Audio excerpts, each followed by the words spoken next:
La liberté de conscience est une valeur éthique essentielle et un droit fondamental reconnu dans tous les grands textes internationaux et protégé par la Déclaration universelle des droits de l'homme. La liberté de conscience. Toute personne a droit à la liberté de pensée, de conscience et de religion. Nul ne subira de contraintes pouvant porter atteinte à sa liberté d'avoir ou d'adopter une religion ou une conviction de son choix.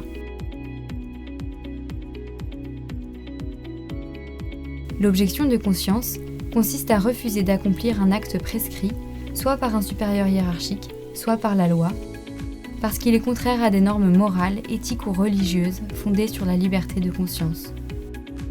La clause de conscience est la reconnaissance par l'État de ce droit d'opposition dans certains cas précis où des valeurs fondamentales sont en jeu. En l'absence de clause de conscience officiellement reconnue, chaque citoyen garde le droit et le devoir d'exercer sa liberté de conscience dans des cas graves de lois considérées comme injustes ou illégitimes. La conscience bien formée doit alors résister et y suppléer. Mais quels sont ces différents cas ?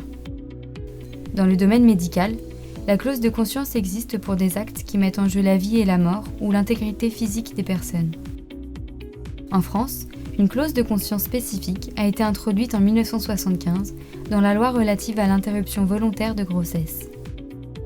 Un médecin n'est jamais tenu de pratiquer une interruption volontaire de grossesse. Aucune sage-femme, aucun infirmier ou infirmière, aucun auxiliaire médical, quel qu'il soit, n'est tenu de concourir à une interruption de grossesse. La clause de conscience est également reconnue dans deux autres situations. La stérilisation à visée contraceptive pour les médecins, la recherche sur l'embryon humain pour les chercheurs. Depuis plusieurs années, la clause de conscience sur l'IVG est régulièrement remise en cause, sous prétexte qu'elle rendrait plus difficile l'accès à l'IVG. En France, une proposition de loi en cours, la loi Gaillot, vise à supprimer la clause de conscience spécifique liée à l'avortement pour ne pas, dit-elle, stigmatiser les femmes.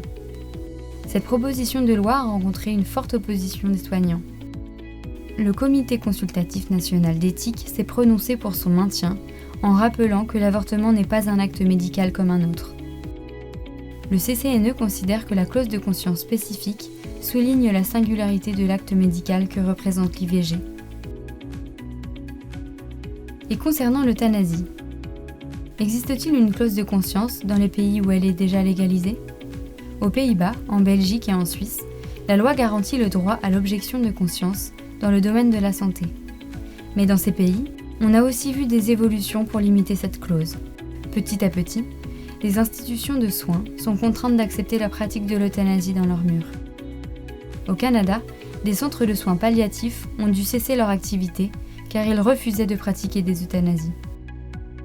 Pour résumer, si le droit à l'objection de conscience est garanti dans la loi, c'est un droit à préserver et à protéger si l'on veut qu'il puisse continuer à s'exercer.